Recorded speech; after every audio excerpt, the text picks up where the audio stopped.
Start. আচ্ছা তোমাদেরকে একটা কাজ দেখায়, তোমরা যারা দেখছো মানে দেখো একবার, মানে আমি আর এক্সাইটমেন্ট ধরে রাখতে পারলাম না। মানে এর আগে অনেক পোর্ট্রেট পেয়েছে, আমার অনেক পোর্ট্রেট অনেকে করেছে, পেন্সিল ওয়ার্ক করেছে, ক্লে ওয়ার্ক করেছে, তারপর হচ্ছে ক্যানভাসের পরে করেছে, মেহেন্দি দিয়েও করেছে, কিন্তু থালির পরে মানে ফেব্রিক দিয়ে ইম্পসিবল। মানে আমি নিজে আর্ট করি, আমি নিজে জানি, আমরা প্রত্যেকটা আর্টিস্ট জানি যে কতটা টাফ।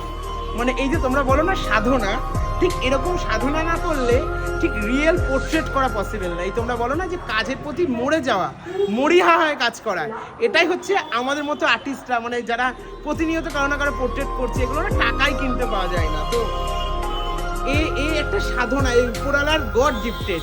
মানে এটা বলবো যে প্র্যাকটিস করে যাও, প্র্যাকটিস করে যাও।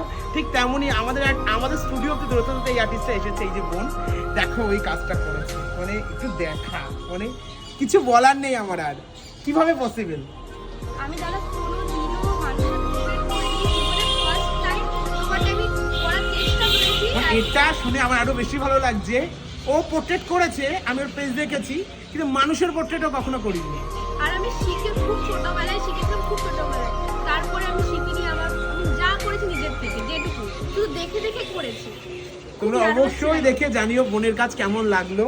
আমার তো ভীষণ ভালো লেগেছে, গিফট পেতে তো ভীষণ ভালো লাগে, আর এরকম যদি হাতে করা গিফট হয় তাহলে কিছু বলারই নেই। তো তোমরা অবশ্যই দেখে জানাবে যে তোমাদের কেমন লাগলো। আর ও এইবার থেকে ও পোর্ট্রেটের কন্ট্যাক্ট নিতে হবে, ঠিক আছে?